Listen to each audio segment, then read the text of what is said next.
Okay, New York City, man, this is super exciting for me. I'm really happy to be here. New York is my favorite city in the world. Thank you so much, KCD, for having me over. So I'm here to talk to you guys about this cool project, a query language for Kubernetes. My name is Avital. I'm 43. I'm married. I'm the proud twin daddy of these two guys over there. By day, I'm a software engineer in Ground Cover, which are also sponsoring this event. So come say hi at the booth later. In a former life, I don't know if you guys could tell, I used to be a touring metal musician. And even before that, I was teaching myself how to program since I was a little kid. So I've been around for a while in the industry, and I kind of did a little bit of everything, front-end, back-end infrastructure. And today I want to talk to you about a project that brings all these experiences together. So around a decade and a half ago, I was working for a small startup that was building a social network. And we were using Neo4j for building the recommendations engine. And that was when I fell in love with Cypher, the Cypher query language. I found this idea of using ASCII art to draw little node graphs. Very smart. And that line of thinking really stuck with me. And I always had this idea that Cypher would be a really great language for infrastructure. So fast forward 10 years later, and I'm leading the DevOps team in Lemonade. There's my team over there, back when you can see how everybody's happy and smiling moments before disaster struck, right? So we had this dev cluster over there. And so this is a dev cluster where developers are bringing up their environments. They deploy dozens of services into each one. And to save money, of course, we send these environments to sleep on off hours, holidays, weekends, et cetera, right? And over time, we started noticing service degradation in this cluster up to the point where it was not usable anymore. And when we started digging around, we figured, oh, the ingress controller is being spammed with these error messages of missing endpoints. And what we realized was happening is people are leaving the company, they're going on long holidays, or they created an environment just to work on a feature, whatever. But then they decide, or they forget to delete the environment, and we end up with lots of dormant deployments who are still connected to ingresses, and this is causing a lot of putting in a lot of weight on the ingress controller validation. So we've realized what the problem was, and to solve this, the first step, of course, was to prove it, and the best way to prove it was to write a simple shell script.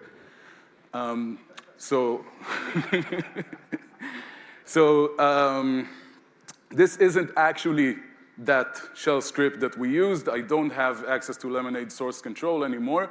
But, and so for demonstration purposes, I asked AI to write a shell script that does this, but trust me, it's uncanny, okay? So this, it was brittle, it was rate limited, and the worst thing is, I think, with these little shell scripts is that you can't, they're write only, right? You write them and you can't read them back. And that night, I couldn't sleep because it kept nagging me this thought that I could express this entire thing with one line of Cypher, right? Match all deployments that are exposed by services that have ingresses routing into them, where the replica count of the deployment is 0, change the ingress class name to inactive, right? So it's one simple query that holds the same logic. So let's break down the problem. The problem is that Kubernetes doesn't hold, or at least it doesn't expose a graph model, right? And kubectl is great, but it doesn't really know how resources connect. YAML is scattered.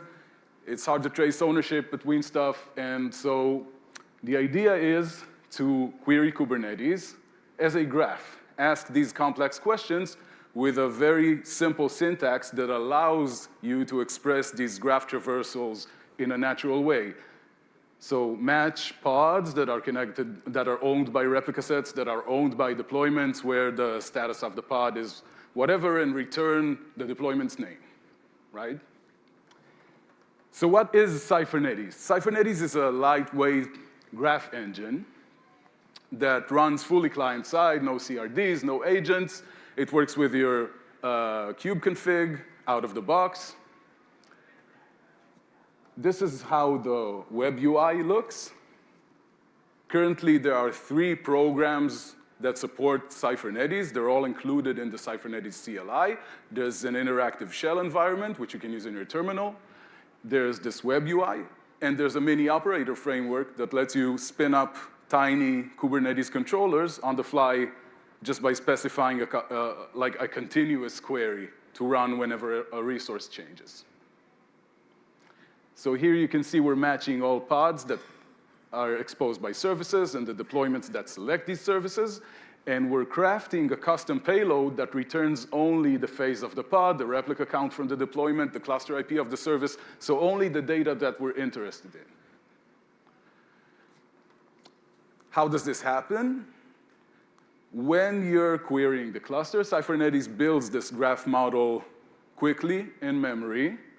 The resources become the nodes on the node graph, and ownership, selectors, references, they form the edges of this graph. And again, all of this happens client-side. You don't need to install anything on your cluster to make this happen. So this unlocks a lot of really cool use cases, and it allows you to debug crashing pods, trace ownership, where are service accounts being used, find orphaned resources. This is a really cool example that I use on the daily. Match all config maps where not the config map is being consumed by a pod, and return these config maps. So find all unused config maps in the cluster. This broke down a little bit, but yeah. This is more than just kubectl, but let me say, I don't see this as a kubectl replacement or as a replacement to any other tool. In fact, I think this is a missing tool in the tool belt of every seasoned Kubernetes expert who've been doing this for a long time.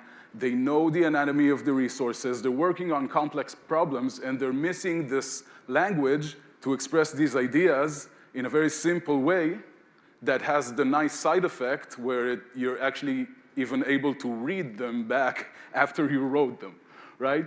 So first of all, this does full CRUD. It's not only for exploration. Using the create, delete, and set keywords, it does full CRUD on the API. You can use aggregation functions like sum and count.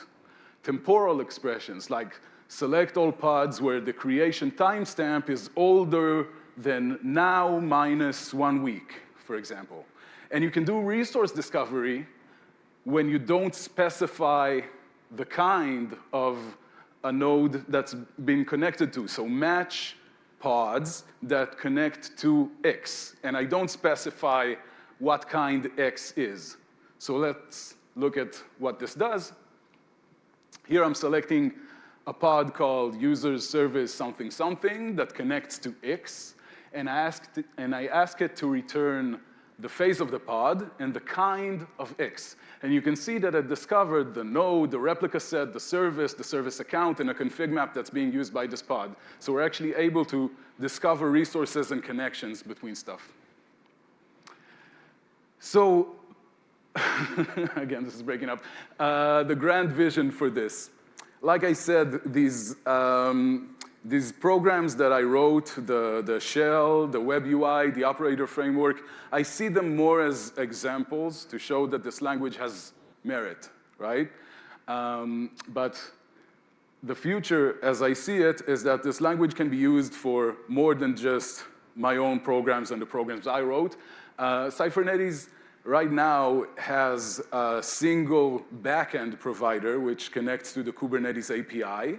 But we've made it very simple. There's a very clean interface between this API server backend provider and the query language, the query engine itself, where you're able to implement other backend providers. So tools, for example, such as Clusterpedia or Carper that reflect etcd into other databases like PostgreSQL or Elasticsearch can easily implement their own backend providers and include Cyphernetes in their project.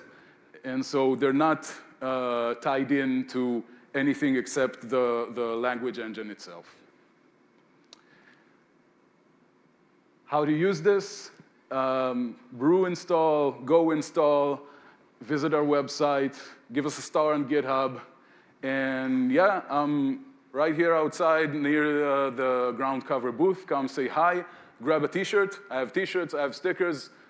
Please, come talk. And definitely, if you're building a Kubernetes tool that is missing a language, let's talk.